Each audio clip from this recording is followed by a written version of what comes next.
All right, folks, welcome back to another question period, December 6th. We're going to be seeing Justin Trudeau. He is scheduled, as per his itinerary, to appear in the House of Commons, as is Pierre Poilievre. It's going to get interesting. Lots of tensions in the House, lots of new policies at stake.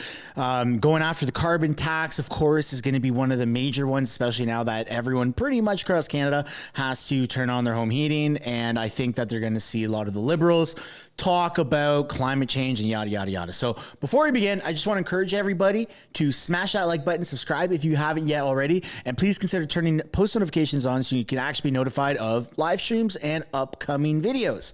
And without further ado, let's get into statements by members for a few minutes, and then they're going to start question period. So there's ample time for everybody to smash that like button. The memory and legacy of Ray Sawada will continue forever in Richmond. Yeah. The Honourable Member for Lambton, Kent, Middlesex. I rise today to share the joy and spirit of Christmas that is deeply woven into the fabric of our communities in Lambton, Kent, Middlesex. In our communities, Christmas is more than a holiday. It's a celebration of Christ's birth. It's a season of unity and warmth that brings together families and neighbors, echoing the rich traditions and vibrant culture that define us. This year, I've had the immense pleasure of attending Santa Claus parades in many of our communities. Each parade was a spectacular display of community spirit and festive cheer, showcasing the unique charm of each town. The festive spirit is alive and well in our communities. In the coming days, I look forward to attending more celebrations throughout the region where our sense of community and shared joy truly exemplifies the spirit of the season. As we come together to celebrate, let's continue to spread kindness, laughter, and joy. After all, it is the most wonderful time of the year. I wish everyone a Merry Christmas, a Happy Hanukkah, and a season filled with happiness, health, and prosperity. Hey. The Honourable Member for Brampton East. I like this speaker. I think most people do. I think he's the favorite speaker right now. I have Brampton East here. Well, has been for a while. Brampton. The Honourable Member of Brandon South. When he introduces people from Quebec, he goes doo-ba-doo-ba-doo. Achieve a lot when they are That's how I working interpret it, at together. least. And when it comes to global public health, we can do exactly that through UNITE, an international interparliamentary network for global public health. UNITE members are committed to working towards the promotion of efficient and sustainable policies for improved global health system in alignment with the United Nations Sustainable Development Goals. As the North American Director, I worked with the representative from more than 100 countries, highlighted Canada's leadership, and discussed best practices. By working together, parliamentarians can play a key role in strengthening public health in Canada and around the world. Thank you, Mr. Speaker.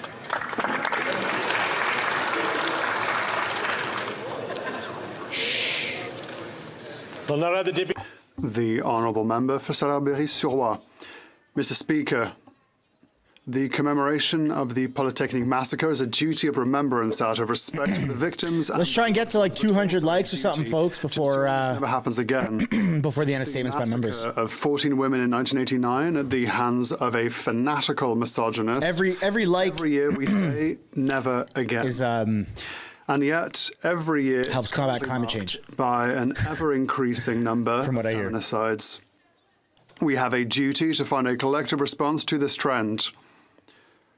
We owe it to Geneviève Bergeron, Hélène Colgan, Nathalie Croteau, Barbara Degnaud, Anne-Marie Edouard, Maud Avirnik, Barbara Klushnik-Vidayevich, Marie Laganière, Maryse Leclerc, Anne-Marie Lemay, Sonia Pelletier, Michel Richard, Annie Saint-Arnaud, and Annie Turcotte. Mr. Speaker, 34 years later, and now more than ever, we have to say never again. I gotta be honest, I was not even listening to what you were saying.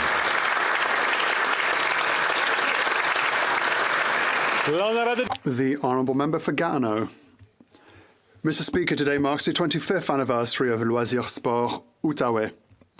Its mission is highly commendable since it promotes the development of our communities. For 25 years, Loisirs Sport Outaouais has been ensuring that young people with reduced mobility and seniors have access to quality outdoor recreation and activities.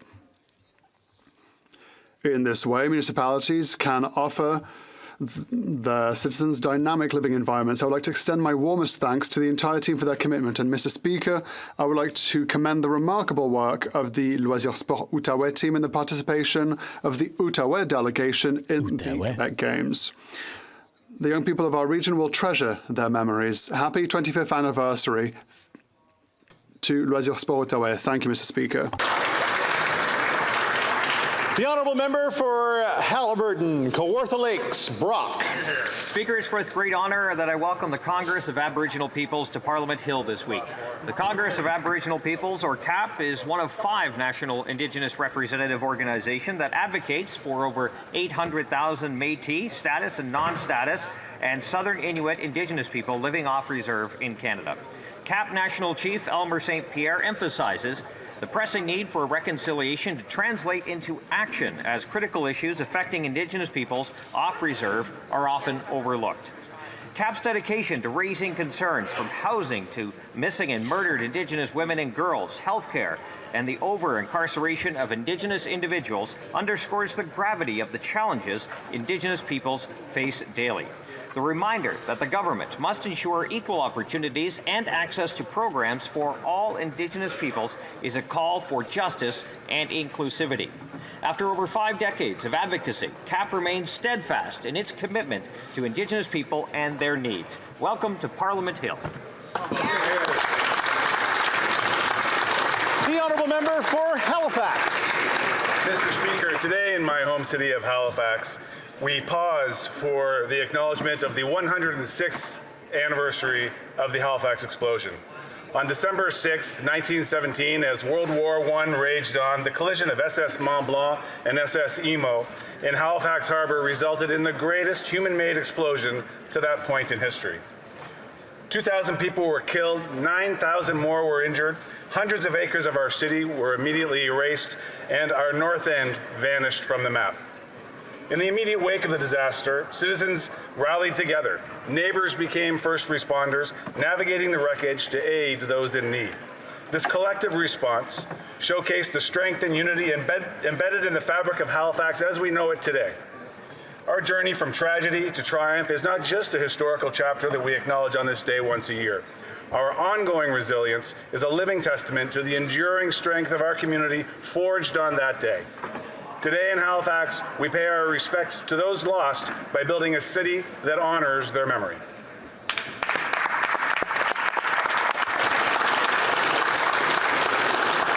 The honourable member for Pierre Fond-Delors. Mr. Speaker, Sunday marked the International Day of Persons with Disabilities. La thème des nations. The United Nations theme for IDPG was focused on the Sustainable Development Goals. That we make sustainable development a reality for persons with disabilities. The principle of nothing without us, which means that we work in partnership with the disability community, is what guides a government, is what guides disability and inclusion. This helps us to achieve our goal. Recently, we launched an online tool which will allow Canadians to give their input on how the regulations for the disability benefit will be implemented. The benefit is a cornerstone of our disability inclusion plan. It helps to reduce poverty. It will be a supplement and will not replace existing supports. Together, we will do this. We need to do this. Merci, Monsieur le Président. The honourable member for Elgin, Middlesex, London. Mr. Speaker, on December 6, 1989, we lost 14 women in the Polytechnique massacre. These women violently lost their lives simply because they were women. This cowardly act of violence violated our core value as Canadians and robbed these women of their freedom and lives. It is our duty to remember their memory. their loved ones, and all victims of gender-based violence. This tragedy reminds us that 34 years later, women continue to be the main victims of violence, and we must continue to fight against hatred and violence against women in all of its forms, including harassment, sexual assault, and intimate partner violence. I stand up loudly and clearly to declare that we will never forget their names.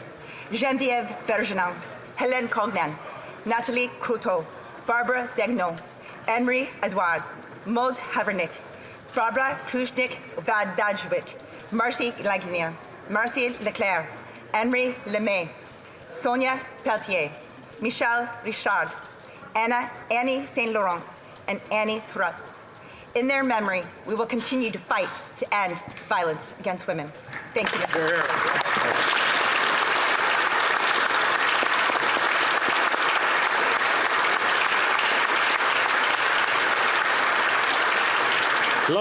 The Honourable Member for Sherbrooke.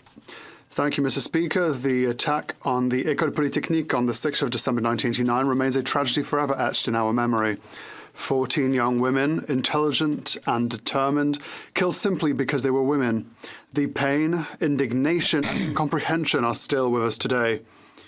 Let us honour their memory by continuing to work together to eliminate all forms of gender-based violence and to create a safer environment by eliminating certain firearms. Everyone is concerned by this, and everyone should be concerned by this. Every woman has the right to live and pursue her dreams without fear of violence. On this National Day of Remembrance and Action on Violence Against Women, let us denounce this violence and reaffirm our commitment to creating a Canada where women's rights are fully respected, where safety is a reality for all, and where diversity is celebrated in a spirit of mutual understanding and inclusion.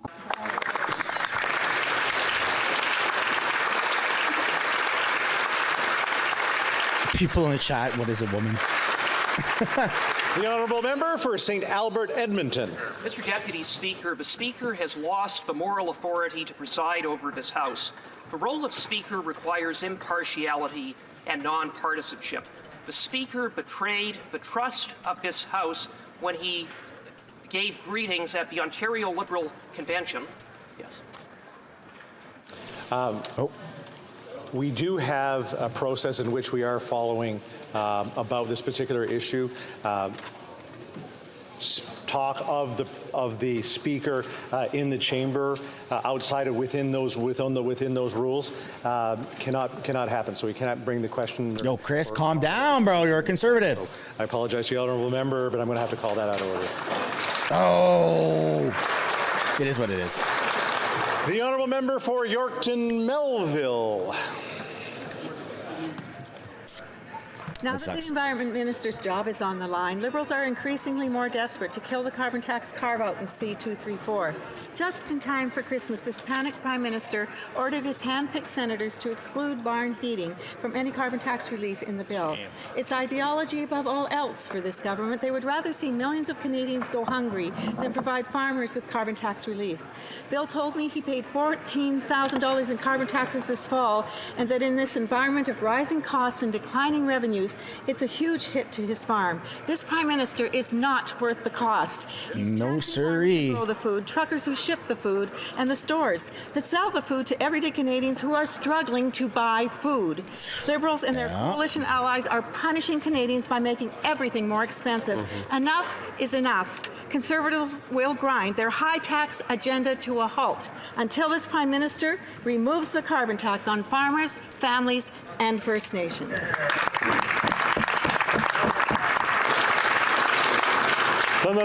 The Honourable Member for Lac Saint-Louis. Congratulations to the 9 students from John Addop CJEP on Montreal's West Island who have distinguished themselves by being the only students in North America to sit on the jury for the Prix Goncourt for secondary students. This Prix Goncourt enables about 2,000 French students, with an exception of one international cohort, so this one, to read and study the selection of novels in the running for the Goncourt Literature Prize and to display their favourite choices. Inspired and guided by their teachers Ariane Bessette and Daniel Rondeau, these 9 Francophile students with a passion for literature all volunteered to diligently read 16 books in 8 weeks. I'm enormously proud of this group, which has a high concentration of Anglophones and Allophones, which reflect the great diversity of the West Island of Montreal.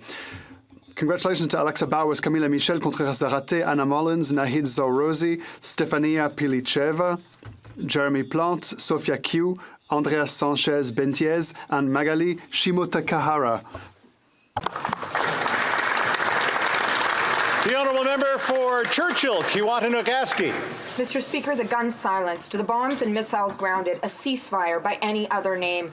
For a few days, some sense of peace in Israel and Palestine. But now the killing has begun again in Gaza. Once again, innocent civilians, children, women, dying at horrendous rate. But where is Canada? Where is the world? We now say we are concerned about the number of Palestinian civilians killed. We hear the talk again of a two-state solution. How much of it is talk when you have the Prime Minister of Israel telling Israelis that he is the only thing standing between them and a two-state solution? Canada must be an unequivocal voice for peace and diplomacy. It starts with ending our complicity in the arms trade and in providing ongoing diplomatic cover for those that have no intention of supporting peace, security, and justice for Palestinians. Have we not learned from history? This is a conflict that will repeat itself over and over again unless there is a political solution.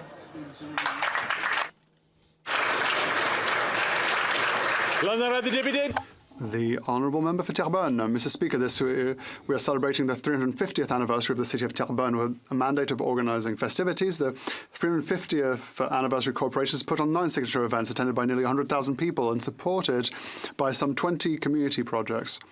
In addition, the City provided additional planning for events. I'd like to thank all the kind-hearted people who have devoted themselves to our city over the past few months and who are in Ottawa today. The Mayor of Terrebonne, Mathieu Traversy, and a special thanks also to Céline Durand, Director General of this corporation. We also have the work of Monsieur Mayor Dufresne and Lévesque. Thanks to you all, to your teams, and to the hundreds of volunteers and to everyone who came out. We were able to celebrate all the pride we feel for our city. So a big 350th anniversary thanks to the organisers. And we look forward to the 400th anniversary. And for one last time in this House of Commons, happy 350th anniversary to Terrebonne.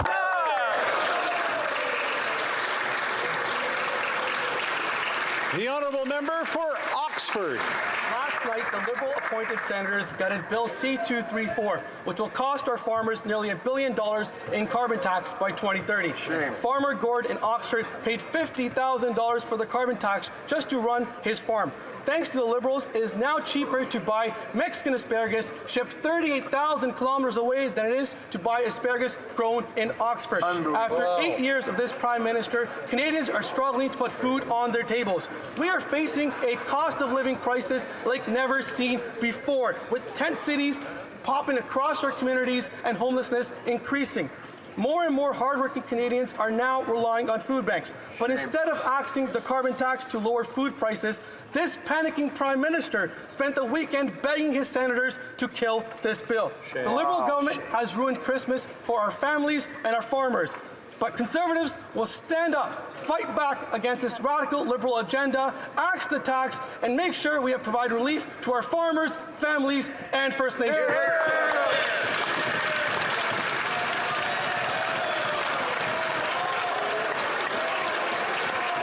The honourable member for Hamilton Mountain. On this day in 1989, a man entered a quiet university library in Montreal and deliberately murdered 14 women because they were women. Decades later, we're still holding vigils for women and girls murdered because of their gender. 184 femicides in Canada just last year. That's one woman or girl every 48 hours.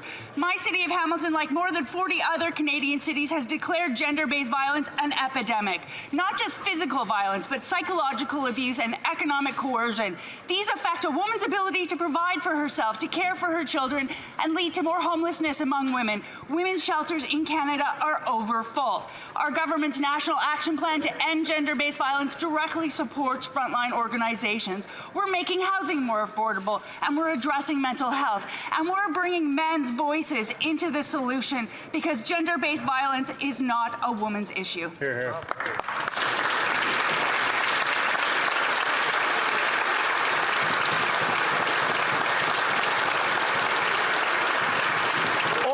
questions. All questions. Questions orales. Honorable Leader of the Opposition. Let's go, folks. Smash that like button if you haven't yet.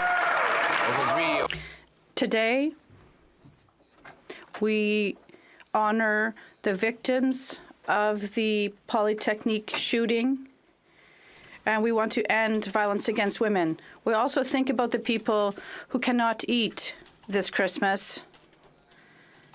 We have stories of children who are writing letters to Santa Claus not to ask for presents, but to ask for food. And 25% of young Quebecers have told pollsters that they cannot eat because of the cost.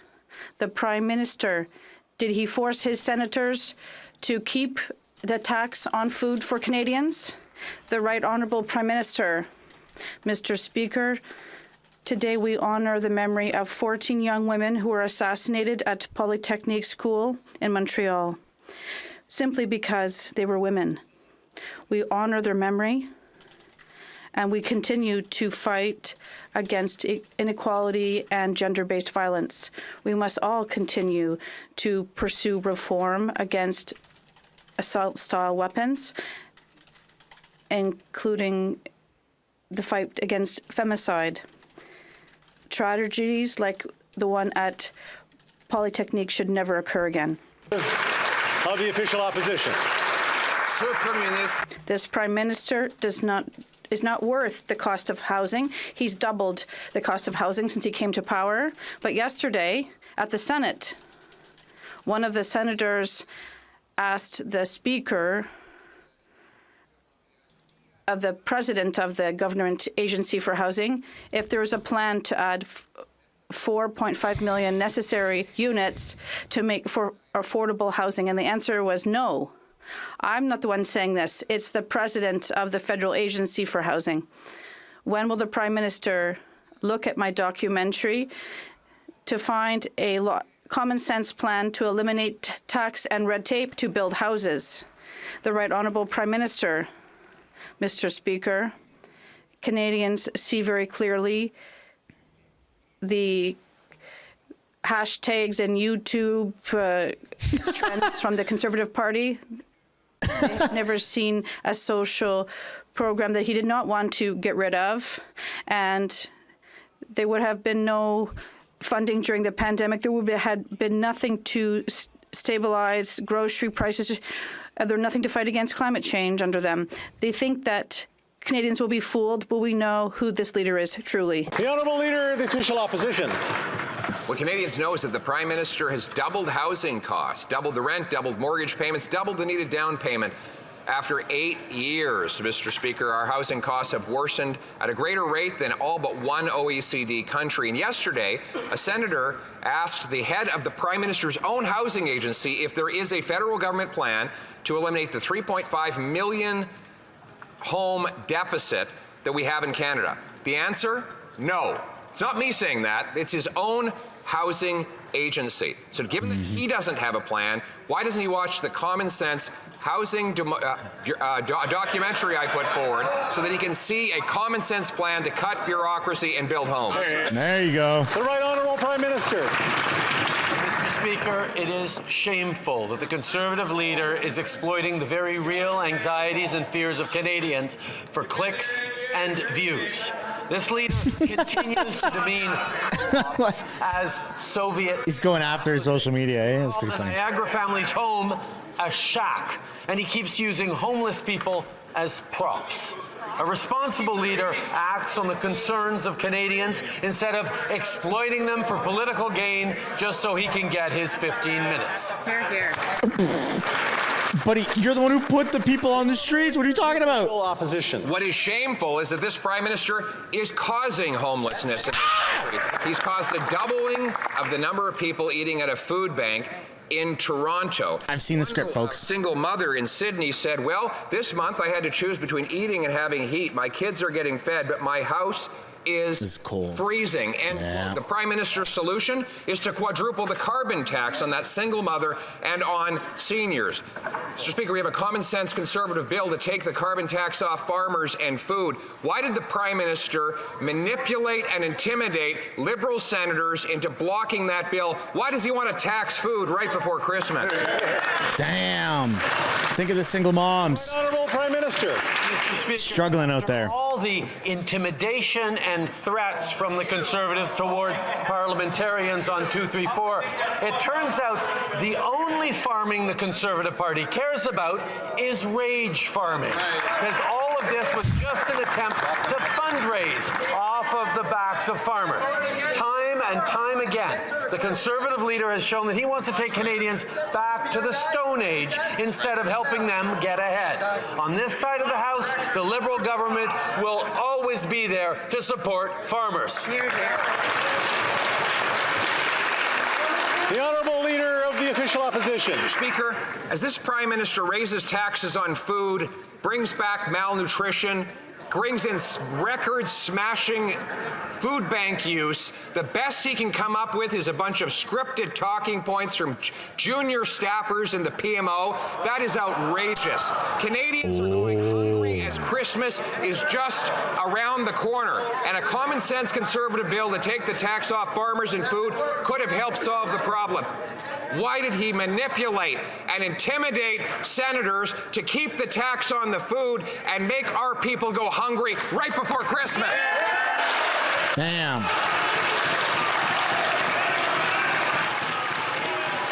What a monster doing that to Christmas, eh? Can't imagine anything else worse than that for Christmas. Prime Minister. We have an opposition leader who is so ideologically opposed to protecting the planet that he's willing to take Parliament hostage and stop Parliament from supporting workers, stop Parliament from supporting families, and stop Parliament from supporting Ukraine as well. The leader of the opposition has threatened to ruin the holidays if his ideological demands are not met. Let us be clear. We will keep working for Canadians while the Conservative leader is only fueled by the sound of his own voice and has no real plan for this country. We will never back down from supporting Canadians.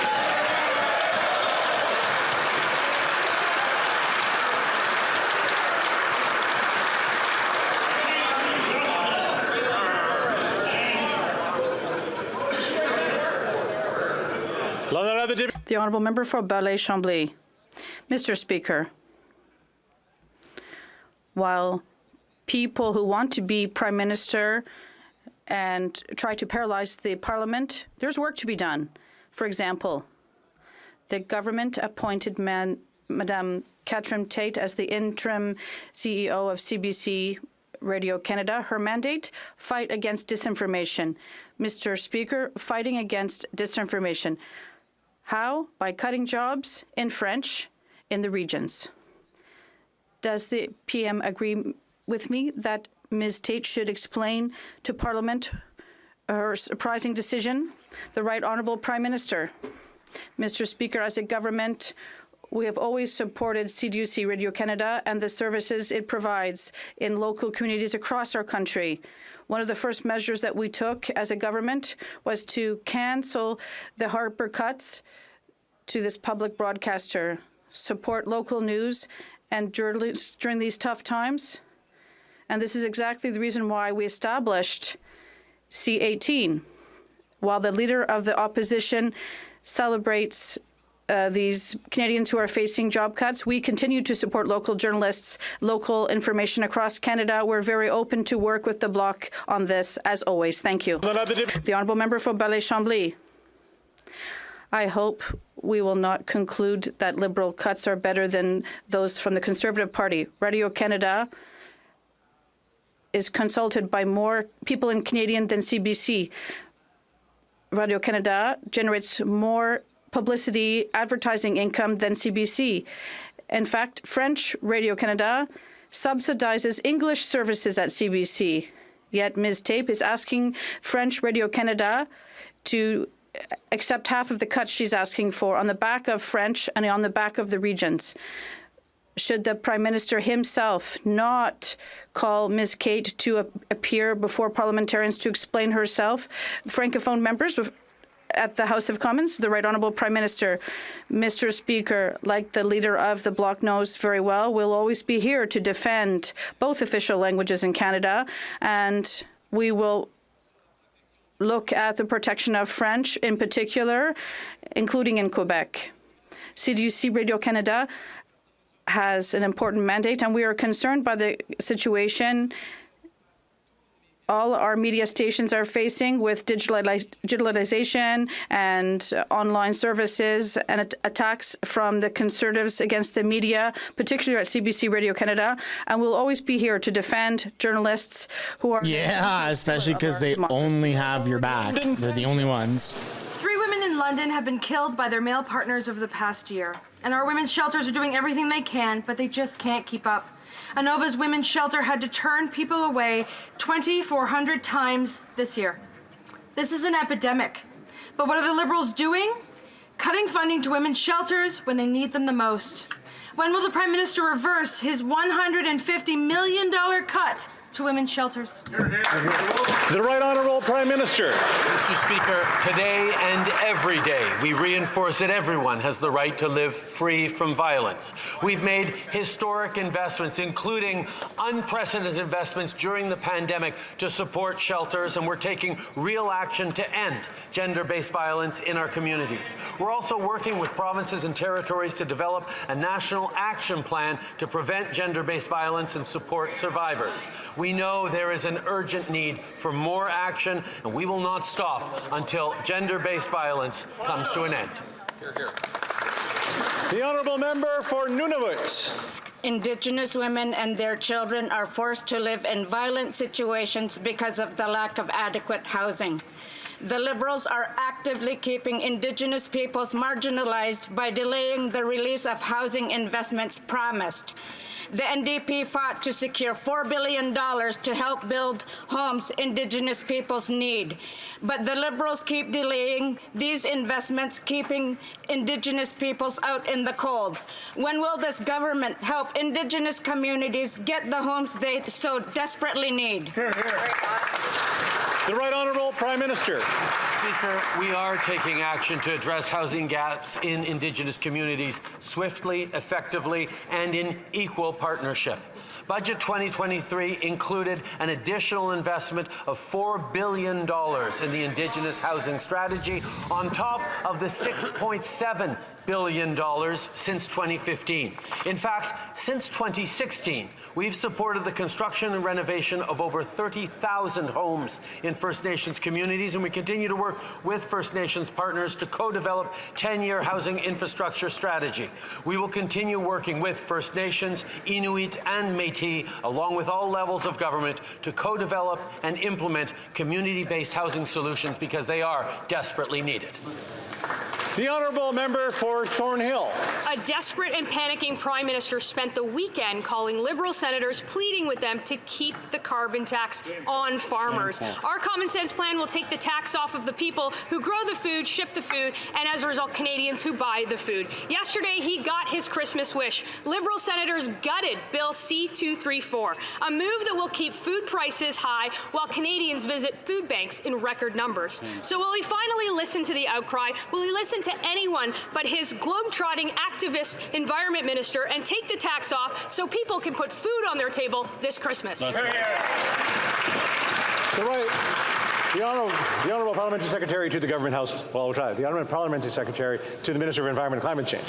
Thank you very much, Mr. Speaker. The only senators that sit in any caucus are Conservative senators, Mr. Speaker, and I would note that up to 1/3 of those Conservative senators did not vote yesterday. Mr. Speaker, climate change is driving food inflation, not pollution pricing. Farmers are on the front lines of climate change. They know about climate change. They experience effects of droughts, flood, and storms firsthand, and unlike the Conservative Party, they have no problem saying climate change. Mr. Speaker, the Conservative strategy is to ignore climate change and stay hiding in the pockets of big oil and gas. That is no strategy at all, and it is risky and reckless.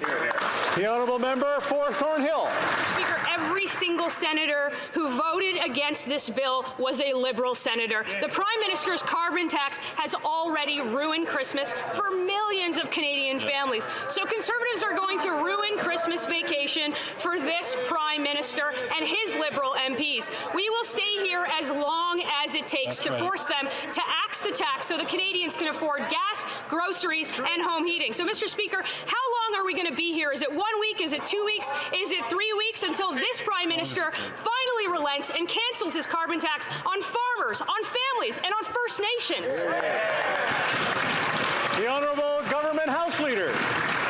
Thank you, Mr. Speaker. Unlike the Conservatives who had their senators bully independent senators in... That's not what happened, but okay. We will stand up to the bullies on the other side. Mr. Speaker, we will continue to stand for Canadians every single day. And we know that when we put a price on pollution with the rebate, Canadians get more back than they pay. If the Conservatives cared about Canadians and their affordability challenges, they would support the price on pollution because it is putting money in their pockets. But typical Conservative style, they take from the poor to give to the rich. Thank you, Mr. Speaker.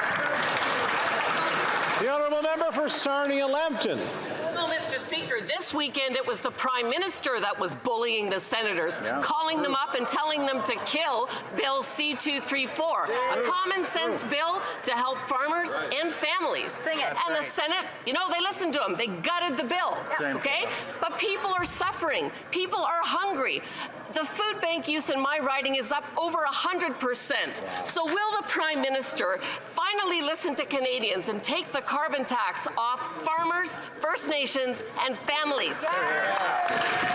The Honourable Government House Leader. Thank you, Mr. Speaker. The other place actually found one of the Conservative senators in breach of privilege for the actions that he took bullying independent senators, Mr. Speaker.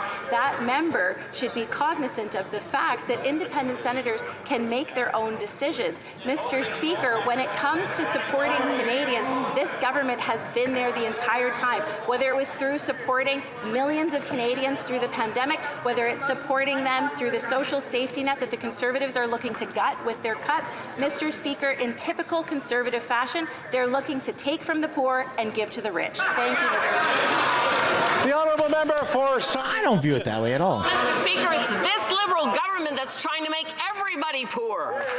But, you know, the Prime Minister, he's determined to ruin Christmas for Canadians. And so Conservatives will ruin his vacation. We will stay here and we will fight until he decides to take the carbon tax off families, farmers, and First Nations. Will he do it? Hear, hear. The Honourable Government House Leader. Thank you, Mr. Speaker. Look, Mr. Speaker, the party opposite continues to spread information that is simply incorrect. When they're talking about the vote in the other place, they should really be asking the Conservative senators who sit in that caucus why they didn't show up to vote yesterday. Mr. Speaker, if they truly cared about it, that would have been the question that they were asking instead of posing this to the government that has nothing to do with the independent Senate. But what we do on this side of the House is we support farmers. We're going to be there for farmers. We're going to be there for all Canadians like we have been since 2015. We're going to keep delivering for them. Thank you, Mr. Speaker. Let's just all take a deep breath. The Honourable Member for Louis Saint Laurent. Mr. Speaker, after 8 years of this Liberal government, everything cost more, and unfortunately it's not over yet. We know that the bill adopted C-234, and even the Greens voted with us, but then it would have given us some tax breaks for farmers. But then the Prime Minister picked up the phone and personally called senators to make sure that Bill C-234 would be gutted. And then, unfortunately, it worked. And that's the problem. Why is the Prime Minister always so intent on taking even more money out of families' pockets in Canada? The Honourable Government House Leader. Mr. Speaker, I have enormous respect for my colleague, but he knows that the only party that is in this House that is trying to take money from Canadians is the Conservatives. Cancelling the price on pollution will leave most Canadians worse off than they are now. And if they have questions for senators, why did the Conservative senators not vote yesterday? On this side of the House, we respect democratic institutions. But we know that's not the case for the Conservatives. The honourable member for Saint-Laurent. I also have a great deal of respect for the minister, but I'd like her to explain that how come they want to seek even more money from the pockets of Canadians, and that's exactly what they're doing. But we have the solution with Bill C-234, which gives Canadian farmers a break. It means that food will not continue to rise like it has under this Liberal government. And once again, the Liberals will rely on their senators to attack this bill. When will this government and people understand that it costs a lot to vote for this Liberal government? It does, man. No one's got any money left. It costs expense a lot. That's what the Conservatives would do. They would take money from the pockets of Canadians. They voted against an increase in the CCB and an increase in OIS for seniors. They voted against dental benefits for lower-income Canadians. On this side of the House, we understand that we have to be there to support Canadians, and that's something that I would like the Conservative Party understand as well. The honourable member for Jean-Pierre.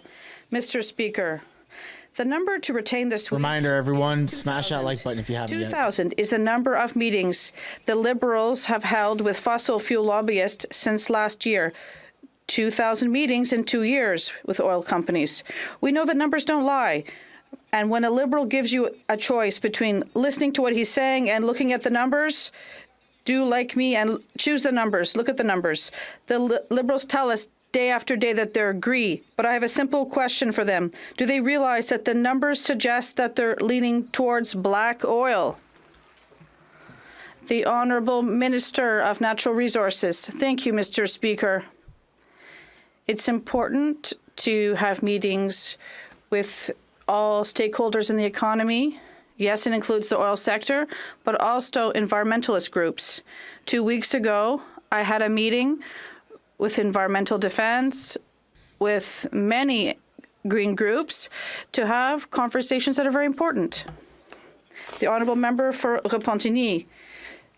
Figures don't lie, Mr. Speaker. 2,000 meetings between the Liberals and fossil fuel lobbyists since last year. The PMO has met with oil companies twice as often as with environmental groups. And on the finance side, it's even four times more often. Does this have an impact on policies? Well, let's follow the money trail. The Liberals' flagship environmental measure in Bill C-59 is $30.3 billion in oil company subsidies. When will the Liberals base their policies on the climate crisis rather than the oil companies whining? The Honourable Minister of Natural Resources. Thank you, here's Harry Mr. Potsmoker. Speaker. As I've already said, it's important for us to hold meetings with participants of all sectors of our economy. And of course, I had many meetings with the Bloc as well. But I'd like to say that we did announce this week new regulations to reduce methane by 75%. And it's the first country worldwide that has made this commitment. It's something that's very important to fight climate change, and we are very proud of this. The honourable member for Grand Prairie Mackenzie. Mr. Speaker, this Prime Minister spent the weekend pressuring Liberal senators, demanding that they kill our Conservative bill that would axe the carbon tax for Canadian farmers. Yesterday, those senators bowed to their political master. They used every dirty trick in the book to gut the bill. Mr. Speaker, the truth is, these Liberals aren't hurting us. They're hurting hungry Canadians who can't afford these higher prices for their food. Why won't the Prime Minister park his ideological admiration for higher taxes for Canadians and give Canadians a Christmas miracle and finally axe the tax for farmers, First Nations, and families? Wow. The Honourable Parliamentary Secretary to the Minister Minister of Environment and Climate Change. Mr. Speaker, there's no Liberal senators, and the Conservative senators didn't even vote. Mr. Speaker, we already know the Conservatives don't believe in climate change, but it seems like they don't believe in math either. University of Calgary-based economists conducted a thorough review of our price on pollution, and facts are facts, Mr. Speaker. 94% of families who earn less than $50,000 receive more back through our price on pollution than they pay. But in typical Conservative fashion, Mr. Speaker, the member from Carleton and his merry band of climate change deniers want to steal from the poor and give to the rich. It's risky and reckless, Mr. Speaker. The honourable member for Grand Prairie Mackenzie. Well, Mr. Speaker, that's the most ridiculous answer I've heard in this House today. There's only one group in this House that's trying to take away from those that are most vulnerable. When will these Liberals finally understand that if you tax the Liberals, if you tax the farmers that grow the food and the truckers that ship the food, it's eventually going to cost more for Canadians to buy the food. When will he set aside his ideological attachment to the carbon tax and finally give a break to farmers, First Nations, and Canadian families this Christmas? The Honourable Parliamentary Secretary to the Minister of Environment.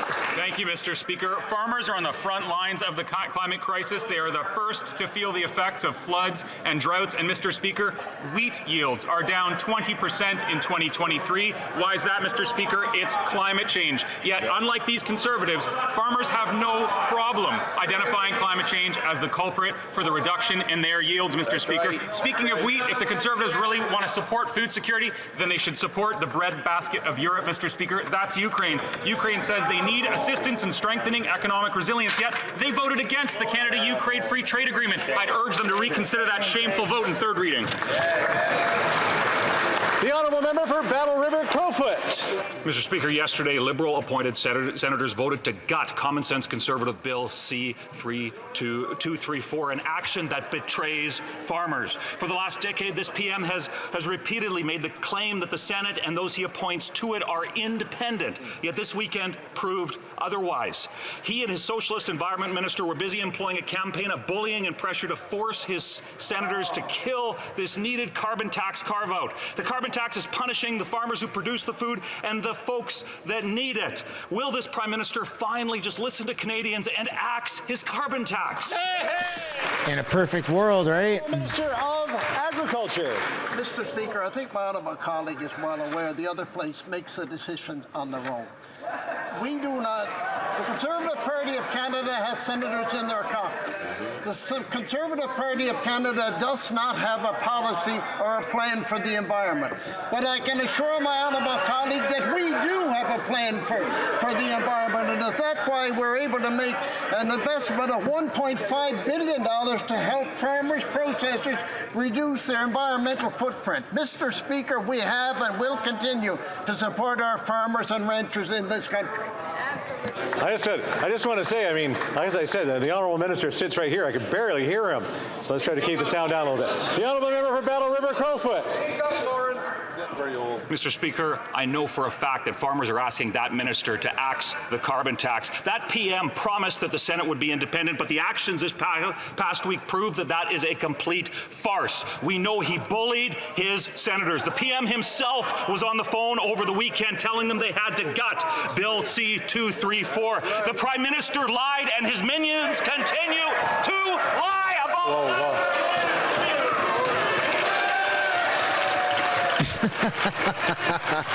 Round of applause.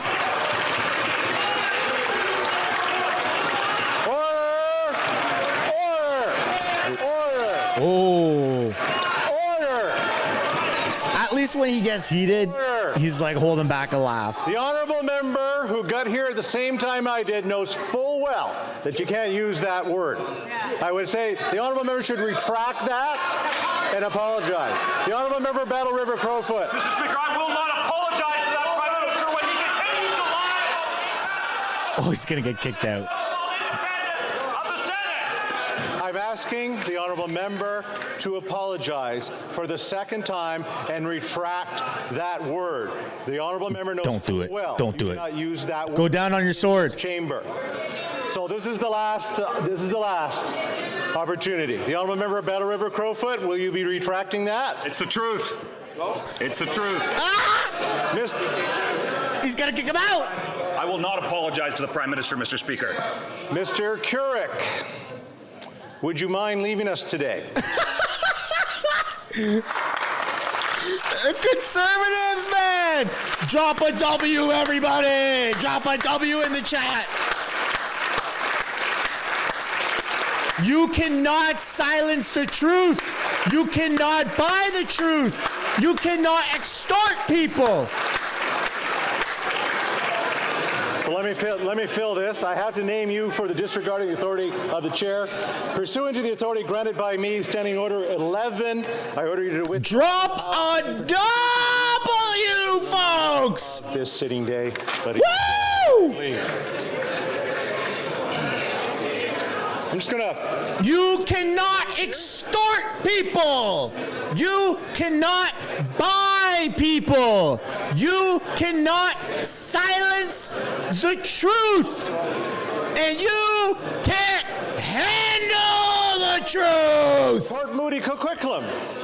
Mr. Speaker. All right, back to normal. In Canada, over half of women with disabilities are living on less than $10,000 a year. They can't afford the medication they need, nutritious food, or housing. And for women with disabilities who are facing intimate partner violence, they can't afford to get away or to move out of their homes. The Liberals have failed these women. Will the Prime Minister stop endangering women with disabilities by releasing the Canada Disability Benefit now? Talk about a snooze fest after what just happened. Mr. Speaker, I want to thank the honourable member for that really important question. Mr. Speaker, it also gives me a chance to first and foremost acknowledge that this past Sunday was International Day for Persons with Disabilities, an opportunity for all of us to continue to do the hard work to create a barrier-free Canada and to ensure that we create equal opportunities for persons with disabilities. Mr. Speaker, on Canada Disability Benefit, the honourable member knows very well we are absolutely committed to getting it right and getting it out quickly as possible, but in the true spirit of nothing without us. Mr. Speaker, online public consultations who are fully accessible are available online for regulations, and I hope that all Canadians will participate. The honourable member for Edmonton Strathcona. Mr. Speaker, this weekend, violence between Israel and Hamas resumed. More Palestinian children and humanitarian That's still going on. have been killed in Netanyahu's bombardment, and there are still many people being held hostage by Hamas. Doctors Without Borders convoys in Gaza were attacked and destroyed, and aid trucks have been blocked. This is not eliminating Hamas. This is destroying a That was worth it for sure, folks. the Liberals and the Conservatives Holy smokes, man. refuse to call for a ceasefire. Why is the government's position so cowardly? Woo, I need a coffee after that. I'll be right back, folks. The Honourable Minister of Foreign Affairs. Mr. Speaker, of course, we unequivocally condemn the terrorist attacks that happened on October 7th against innocent Israeli civilians. As we, of course, think that it is completely unacceptable that so many women and children, civilians in Gaza, have died during the context of this crisis. The cycle of violence will not ensure Israel's long-term security, and the price of justice cannot be the suffering of all Palestinian people. The violence must stop. Thank you. The honourable member for Humber River Black Creek. Thank you, Mr. Speaker. Today we remember the 14 young women who were killed during the École Polytechnique massacre. As the 16 days of activism to end gender-based violence comes to an end, we are reminded that our work must continue until we achieve a Canada free of gender-based violence. Can the Minister of Women and Gender Equality and Youth update the House on how our government is addressing the prevention of gender-based violence? Thank you very much, Mr. Speaker. The Honourable Minister. Mr. Speaker, I thank the honourable member for her question, and today we remember the victims of the massacre at École Polytechnique. The brazen disregard of the safety of women and the clear intent to harm them casts a shadow on our hearts to this day. And even now, gender-based violence remains a real threat for women. Because of this, our commitment to end it has not changed. That's why we have signed 10 agreements alongside provinces and territories through the National Action Plan to end gender-based violence, and this work will not stop, Mr. Speaker, until it ends. The honourable member for Regina, Wascana. Mr. Speaker, today Canadians across the country are feeling betrayed. Betrayed by this Prime Minister's senators who voted to gut Conservative Bill C-234, a bill that would have provided carbon tax relief for Canadian farmers and for Canadian families who are just trying to put food on the table. Mr. Speaker, after 8 years, will this Prime Minister end his carbon tax obsession and provide relief for Canadians so they can stop turning to food banks? The Honourable Government House Leader. Thank you, Mr. Speaker. As the member opposite knows, there are no senators on this side of the House. The only senators that are in a political party are those that are Conservative. Perhaps the member opposite would like to ask why 13 Conservative senators didn't show up to vote. Is it perhaps because they don't support the leader's position on Ukraine and recognize that if they truly cared about making food more affordable, they might actually support the Canada-Ukraine Free Trade Agreement? But the questions he has to ask are to the Conservative senators who didn't vote for their bill. Thank you, Mr. Speaker. The honourable member for Peace River Westlock. Mr. Speaker, the minister can say whatever she wants, but when the minister is phoning his Liberal-appointed senators and instructing them how to gut the bill, it's pretty hard to believe them. Common sense Conservatives will axe the tax, removing the carbon tax from Canadian farmers, making food cheaper for all Canadians. The Prime Minister continues to stand in the way of Canadian farmers and punish them with this carbon tax. When will the Prime Minister set aside his ideological opposition to the carbon tax and remove it for all farmers, families, and First Nations? The Honourable Government House Leader. Mr. Speaker, but once again, that member knows full well, and although he's not sharing it with Canadians, that the only senators that sit in a political party are Conservative senators, and they didn't show up to vote yesterday. So he should really ask why they didn't do that. Perhaps they have an issue with some of the positions that his leader has taken. So if he cares about the high cost of living, if he cares about food prices, then he should simply change his vote on the Canada-Ukraine Free Trade Agreement, because that is causing the most significant inflation when it comes to food prices, as is climate change. And so he should check his ideological opposition to fighting climate change. Thank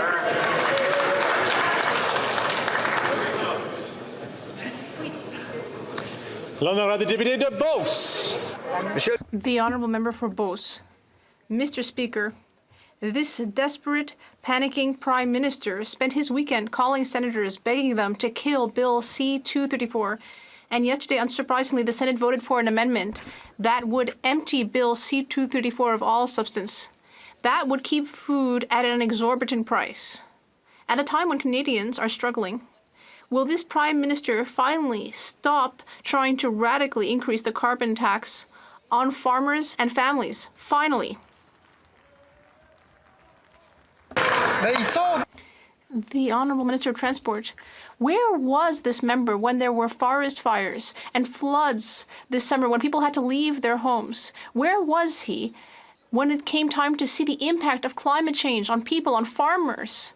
And where was he this morning? Because this morning I was at the Liberal caucus and there were no senators, whereas he was at his caucus where there are plenty of senators. So he should tell the truth. Well, I just asked someone to leave because of the use of the word truth. It's almost the same thing here, talking about truth or lies, so I would ask the member to be careful. The honourable member for Beauce. Well, I'm connected with what's happening on the ground. My colleague may not be aware of this. There are direct impacts on farmers, including in Quebec, because the propane we use in Quebec comes from outside, so we pay for it. So, Mr. Speaker, we will not allow the economic statement from last week to pass. In fact, the government hasn't even tried to bring it to the floor for debate. And agriculture is not even in the bill. The word agriculture is not even there. With record levels at our food banks, won't this government help food prices to go down? So I repeat my question. I hope my colleague will answer it this time. When will the Prime Minister finally give up his idea of radically increasing the carbon tax? The Honourable Minister. Thank you, Mr. Speaker. Let's say things very clearly. Pricing pollution reduces pollution and puts more money into the pockets of 8 out of 10 families.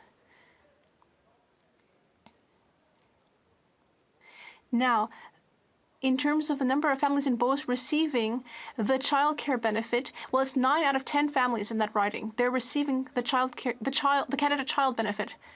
And yet, the Conservative leader voted against the Canada Child Benefit. He voted against the interests of 9,000 families in Beauce. The Honourable Member for Rivière-des-Mille-Îles.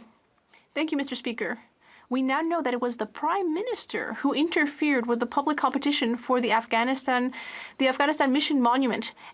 And we know that he's the one who strategized to reverse the jury's decision and make sure that the Quebec team, the Daou team, would lose. Yesterday, the House of Commons spoke, led by the Bloc Québécois. The House condemned the government's 180 and the fact that it's not respecting its own rules. Will the Prime Minister listen to the House and reverse his decision to push aside the winning team, the Quebec team? The Honourable Minister for Veterans. Thank you, Mr. Speaker. Mr. Speaker, let's be very clear. The Department of Veterans Affairs decided to do this because we chose to listen to veterans. More than 12,000 veterans, more than 12,000 Canadians filled out a survey and poll, and most of them were veterans. All right, chat, what'd I miss? Said that the Stimson concept better represented veteran sacrifice and valor. That's why that decision was taken, Mr. Speaker. The Honourable Member. Mr. Speaker, these Liberals deliberately rejected Quebec. There was a competition in the case of the monument. Quebec won, and yet the Prime Minister decided to topple that decision.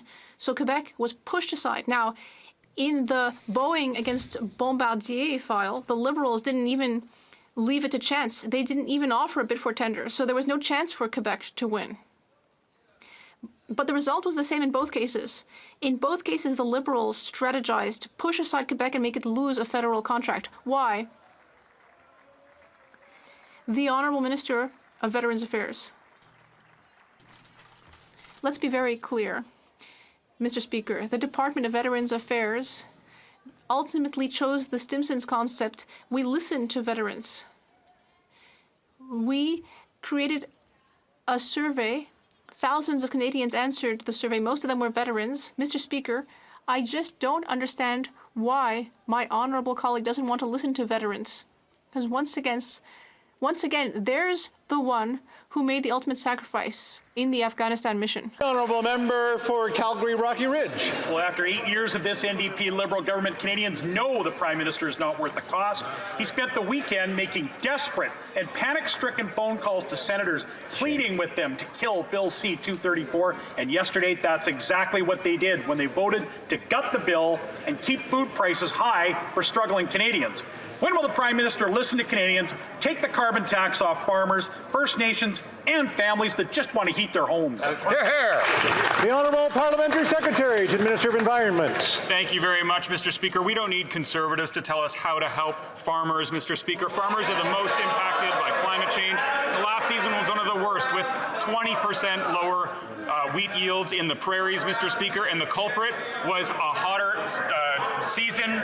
That's climate change, Mr. Speaker. Now, we already know that Conservatives don't believe in climate change, but it seems like they don't believe in math either, Mr. Speaker. 94% of families that earn less than $50,000 a year receive more back from the price on pollution than they spend. But it's typical. It's an old story, Mr. Speaker. These Conservatives just want to steal from the poor and give to the rich. With the leader from Carleton and his mayor. He can't even finish what he's trying to say. The Honourable Member for Simcoe Grey. Mr. Speaker, Liberal-appointed senators voted yesterday to keep the carbon tax pain on Canadian families and once again betray farmers by gutting Bill C-234. Unbelievable. With food bank usages at a record high, the Prime Minister should have the courage to explain why he instructed senators to keep food prices high for struggling Canadians. That's right. After 8 years, this NDP Liberal government is not worth the cost. Will the Prime Minister listen to Canadians and take the carbon tax off farmers, First Nations, and families that are struggling to get by? Axe the tax. The Honourable Minister of Agriculture. Thank you very much, Mr. Speaker. And being a farmer and meeting farmers right across the country, one of the first questions they ask me, how come the Conservative Drop a chicken or something in the chat plan to deal with for the Colonel. environment? When you look at all the fires, all the floods, all the destruction that's taken place, but I told them we do have a plan. We do have a plan, and an example of that plan is with the Minister of Agriculture from Ontario, we're able to announce a $25 million program in order to make sure that farmers remain on the cutting edge. But farmers are able to produce crops that are strong in areas that are more moisture, and we, as I said, Mr. Speaker, continue. The Honourable Member for Edmonton West. Thank you, Mr. Speaker. It's clear that this Prime Minister is not worth the cost. Yesterday, the Prime Minister's hand-picked senators voted to keep the carbon tax on farmers and keep food costs high. Shameful. In Edmonton, the Veterans Food Bank is pleading for donations to help our veterans, and that is the legacy of this Prime Minister. Food banks are veterans begging for help. When will the Prime Minister listen to Canadians? Veterans begging for help. Tax off farmers, First Nations, and families who are just desperate to heat their homes. The Honourable Minister of Agriculture. Mr. Speaker, as I said previously, being a farmer and talking to farmers, they cannot understand how a Conservative Party of Canada would not have a plan to deal with the environment. When you deal with situations like Fiona in Atlantic Canada, totally destroying properties, destroying dairy barns, killing animals. In fact, that's part of the cost for the price on food. Mr. Speaker, we have and will continue to support farmers. For an example, dealing with Minister Thompson in Ontario, we announced $25 million to make sure farmers stay on the cutting edge. We have and will continue to support farmers. Were you just doing a standing order 31 there? The Honourable Member for Kitchener-Conestoga. Thank you, Mr. Speaker. Mr. Speaker, too often people in Waterloo Region and across Canada lose loved ones to overdoses caused by the increasingly toxic illegal drug supply. People who are struggling needs all level of governments to work together and a comprehensive and evidence-based substance use policy. We know that stigma and fear won't solve this crisis. Can the Minister of Mental Health and Addictions inform Canadians on the harm caused by stigmatizing the toxic drug and overdose crisis? Thank you, Mr. Speaker. The Honourable Minister of Mental Health and Addictions. I want to thank the member for his question. Mr. Speaker, common sense without science means loved ones lost. Raising stigma is killing people who need our help. I was shocked to learn that Conservatives kept interrupting experts at Health Committee. If the overdose crisis was truly a priority, they would listen to experts and follow the facts. Our evidence-based plan includes prevention, harm reduction, treatment, and law enforcement. We're not pitting one pillar against another, Mr. Speaker. We're using all the tools needed to save lives. Reckless and risky games stoke fear. We need to work together and fight this crisis to save lives.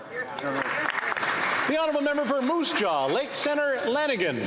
Mr. Speaker, a desperate, panicked Prime Minister spent this past weekend calling senators pleading to kill C234. Yesterday, his NDP Liberal government got their wish when the senators betrayed farmers, gutting this important bill, keeping the carbon tax. This keeps food prices high and farmers struggling. Farmers across Canada buy goods they need retail and sell what they produce wholesale.